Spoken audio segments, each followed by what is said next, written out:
Haré una breve presentación al respecto. Estaré pendiente de sus cuestionamientos, preguntas, sugerencias, críticas a este conflicto que es bastante complejo a nivel internacional, a nivel de temas de filosofía política, en temas de ideología.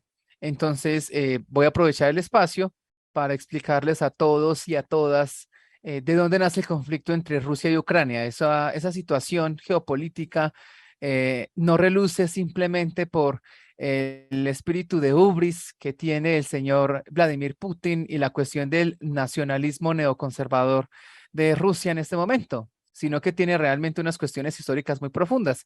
Analizaremos en unos 4 o 5 minutos qué es el paneslavismo y cómo eso influyó en la invasión a Ucrania.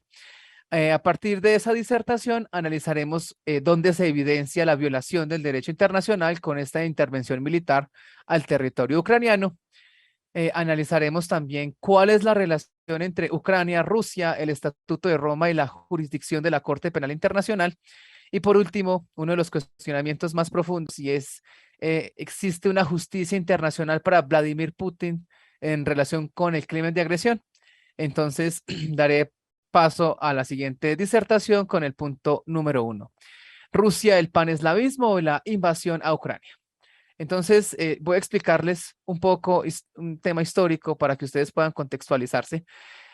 Hace mucho tiempo existía una unión de pueblos eslavos, más o menos en el año 882 después de nuestra era. Entonces, todos esos pueblos eslavos tienen como padre geopolítico al señor Oleg de Novgorod, que es técnicamente el gobernante vikingo que se instaló en estas tierras. Esos territorios actuales que están Bielorrusia, Ucrania y Rusia Occidental tienen como figura política ancestral a Oleg de Novgorod. ¿Qué tiene que ver todo eso en este conflicto? Y es lo siguiente, la cuestión histórica, cultural, étnica y lingüística entre estos tres pueblos está unido bajo un tema político denominado la Rus de Kiev. La Rus de Kiev, la Kiev de hoy en día, la capital de Ucrania, tiene el vínculo histórico con Rusia. Es decir, Rusia y Ucrania técnicamente vienen del mismo árbol genómico. Para que ustedes puedan verlo en esta pantalla, los pueblos eslavos son muy diferentes en comparación con los que devienen de la cultura continental occidental europea. Entonces, esos pueblos orientales, si ustedes ven, siempre han tenido unos vínculos lingüísticos muy fuertes, entre eso Rusia y Ucrania. Debido a estos componentes históricos, hay una lucha por la memoria histórica. ¿Cuál es esa lucha por la memoria histórica? Rusia dice que naturalmente Kiev, Ucrania, siempre ha estado dentro de su cultura y por tanto eso se justifica mediante una circunstancia un poco histórica y es que los mongoles acabaron con media Europa, pero la Rus de Kiev sobrevivió debido a ese espíritu eslavo.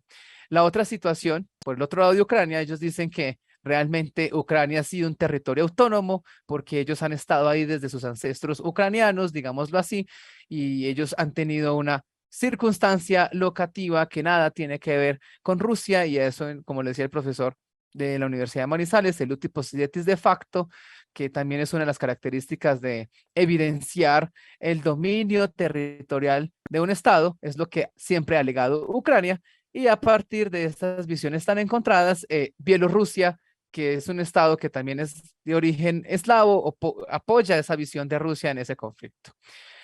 Esas temáticas que ustedes ven tan complejas sobre el tema eslavo, Oleg de Novgorod, eso ha tenido unas implicaciones muy grandes en el siglo XX y el siglo XXI. ¿Cuáles implicaciones? El problema de la identidad cultural de esos lugares.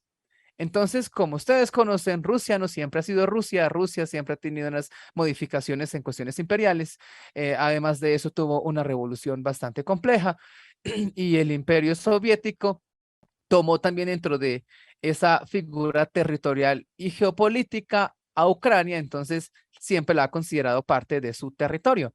Tan es así que cuando existió el Pacto de Varsovia, es decir, voy a mostrarles esta foto aquí, esa figura geopolítica que le estaba haciendo oposición a la OTAN, que es una figura político-militar occidental para evitar la expansión de ese pensamiento político soviético, siempre ha existido, si ustedes lo ven en su parte lateral derecha, a Ucrania como parte de ese componente cultural, étnico y lingüístico de Rusia. Entonces, eso tenía unas implicaciones muy grandes. Esas implicaciones obviamente tienen mucho que ver con la teoría del paneslavismo, que ya les voy a explicar qué significa eso. Algunas visiones que en este momento subsisten en Rusia, especialmente visiones de origen filosófico-político, dicen que hay en el este de Ucrania lugares donde esa identidad rusa es latente, permanece.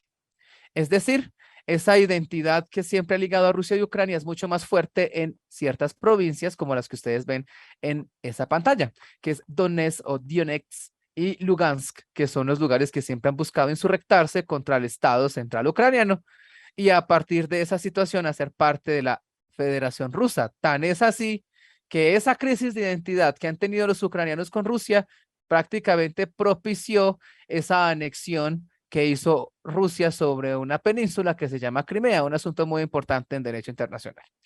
Entonces, ¿qué es lo que pasa? Toda esa cuestión que les he comentado en estos 4 o 5 minutos da origen a un tema que se llama el paneslavismo y eso es lo que justificó la invasión a Ucrania. ¿Qué significa eso? El paneslavismo es una teoría política contemporánea que concibe que los pueblos eslavos que han tenido un origen étnico desde Novgorod deben estar unidos contra las acechanzas de ese ser maligno que es llamado Occidente.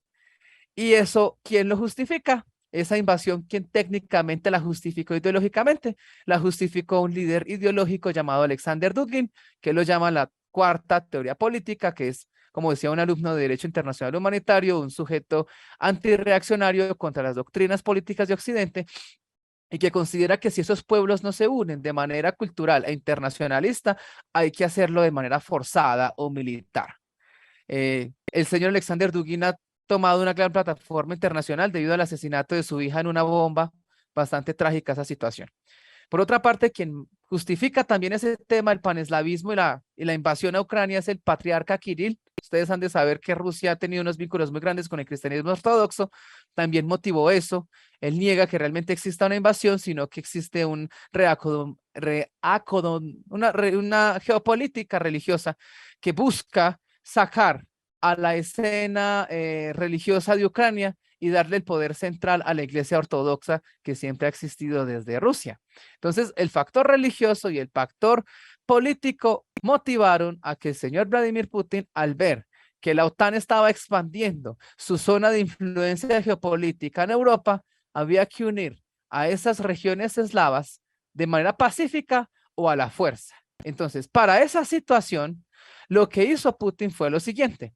Como yo les había mostrado a ustedes que hay una zona en Ucrania que tenía una fuerte influencia rusa, Donetsk, Lugansk y todas esas regiones, lo que hizo Vladimir Putin fue lo siguiente. Yo en este momento voy a fungir como el salvador de esas etnias rusas, de esos pueblos eslavos.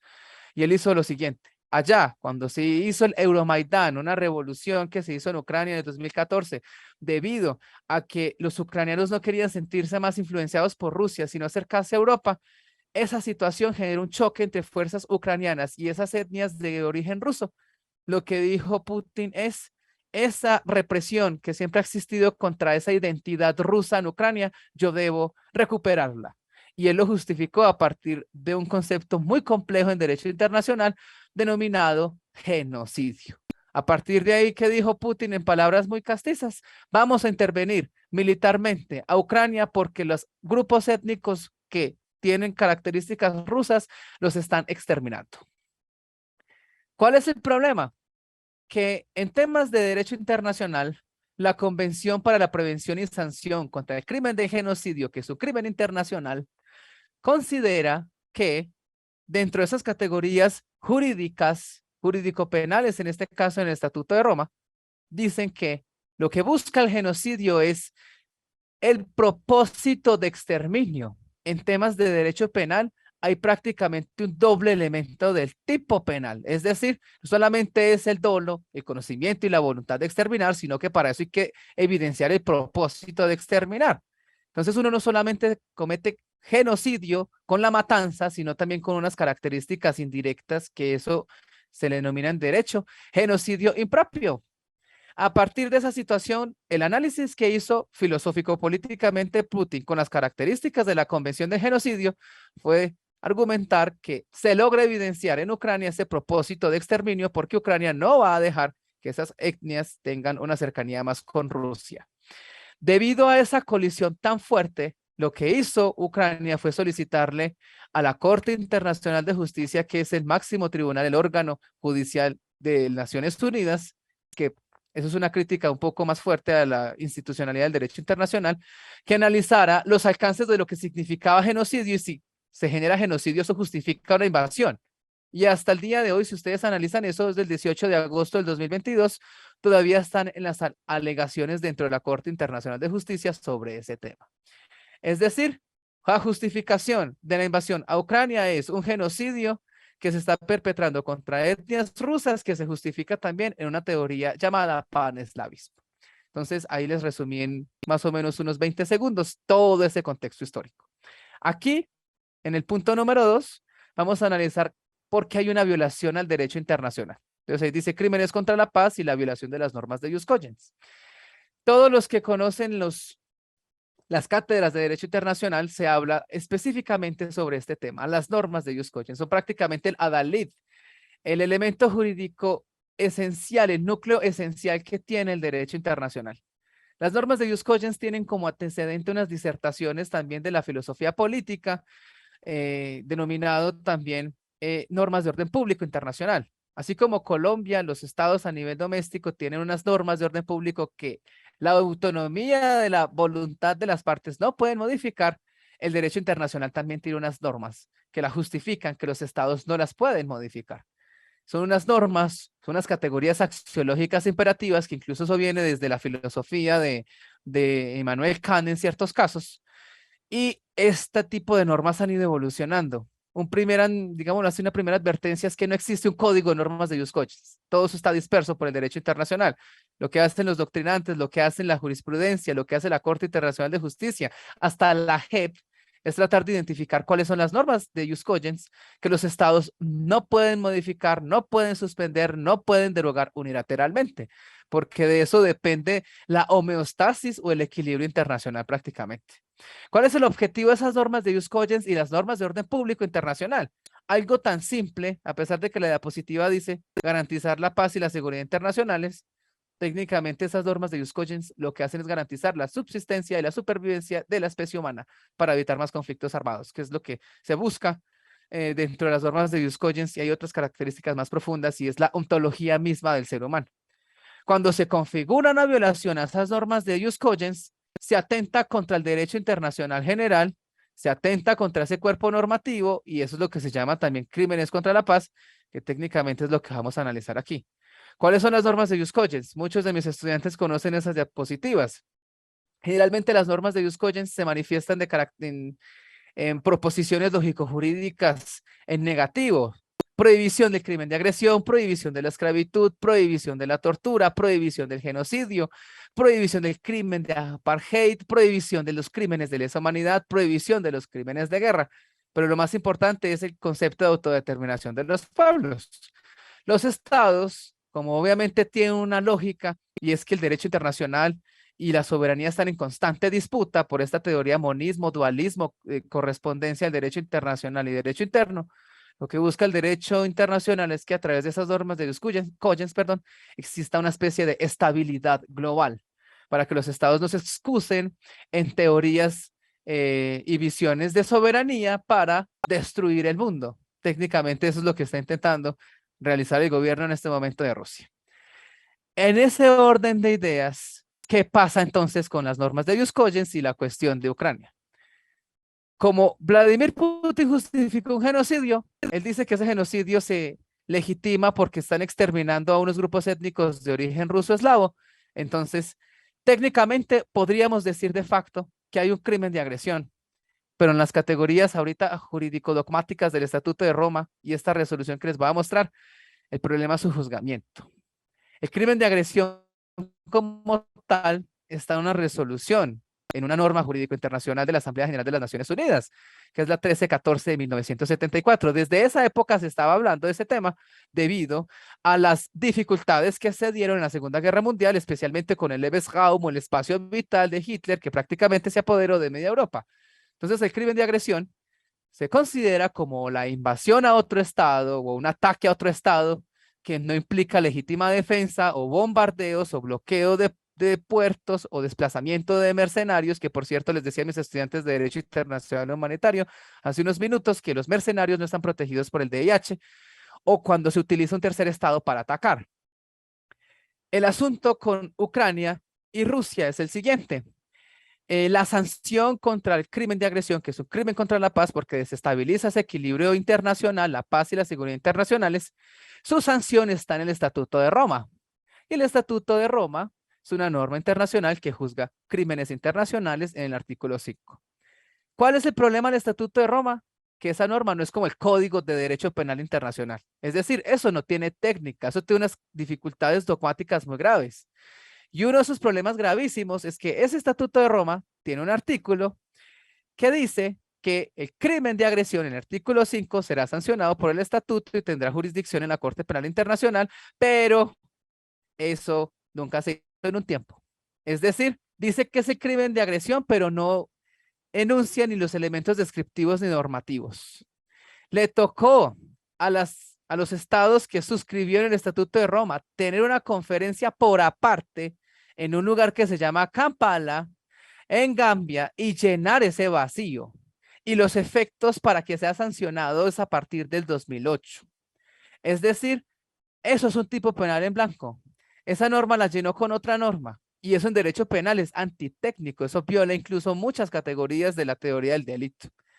Con todo lo que les estoy diciendo, el crimen de agresión es una de las mayores dificultades que tiene Ucrania para intentar juzgar, digámoslo así, a ese líder militar o quien funja como líder militar, que en este caso es Vladimir Putin, porque Ucrania técnicamente firmó el estatuto en el año 2000, pero no lo ratificó. Es decir, eso es un asunto supremamente complejo para ese país.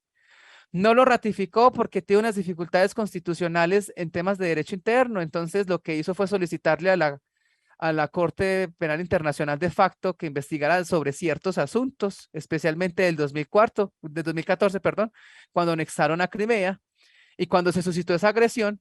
E incluso el mismo Estado de Ucrania, por no haber ratificado ese estatuto y no haberlo incorporado a su derecho interno, tuvo demasiadas dificultades para que se activara esa jurisdicción, especialmente de la Fiscalía. Le tocó a terceros estados, incluido Colombia, creo que fueron más o menos 30, a partir del estatuto que tiene un mecanismo que dice que si un tercer estado remite esa situación a la Corte sobre un país que al menos haya firmado, se puede activar esa jurisdicción y competencia del tribunal. Pero el problema con el crimen de agresión, para que se juzgue a través de la Corte Penal Internacional, en este momento eso no es posible. Rusia se retiró en el 2017. Ucrania no ha consolidado todo ese procedimiento de incorporación. Entonces, ese es el problema del derecho internacional. La categoría jurídica existe, el crimen de agresión en la vida ontológica se dio en Ucrania, pero sus sanciones están en incertidumbre. Lo que sí tiene la Corte Penal Internacional dentro de su ámbito y competencia es juzgar otros crímenes internacionales que están ahí, que son los crímenes de guerra y los crímenes de lesa humanidad que se han cometido en ese territorio ucraniano. La diferencia entre uno y otro es el contexto. Los crímenes de guerra se dan a partir de las graves violaciones al derecho internacional humanitario. Los crímenes de lesa humanidad son ataques sistemáticos y generalizados contra la población civil. Entonces, el contexto entre uno y otro son, obviamente, el conflicto armado internacional. Y lo peor del caso es que así como yo se los comento a ustedes, puede ser simple, pero tratar de evidenciar probatoriamente los ataques sistemáticos y generalizados requieren de una misión que vayan hasta ese lugar. Entonces, un ejemplo de esas graves violaciones a los derechos humanos es esta. En derecho internacional humanitario, una prohibición sobre fuentes de riesgo. Entre Rusia y Ucrania están protegiendo una fuente de riesgo gravísima que se llama una colisión en materia nuclear, que eso ya no es un asunto ni siquiera de Ucrania versus Rusia, sino que eso compromete la seguridad internacional debido a que si estalla una bomba cerca de esa planta de Zaporizhia, podríamos tener demasiadas dificultades. Esa noticia es del día de ayer. La organización ligada a las cuestiones de seguridad de la ONU sobre temas nucleares, ayer fueron, a pesar de que existen todavía combates, porque eso es un riesgo inminente. Por otra parte, lo que hizo la Fiscalía, creo que la tenemos aquí, es evidenciar la cantidad de crímenes que se han evidenciado en localidades como Bushia, 400 civiles muertos, demasiadas torturas, ejecuciones extrajudiciales contra civiles, y lo que está haciendo obviamente la Corte Penal Internacional, la Fiscalía, es investigando ese tipo de conductas, pero como ustedes lo ven ahí, eso requiere de un equipo técnico muy complejo.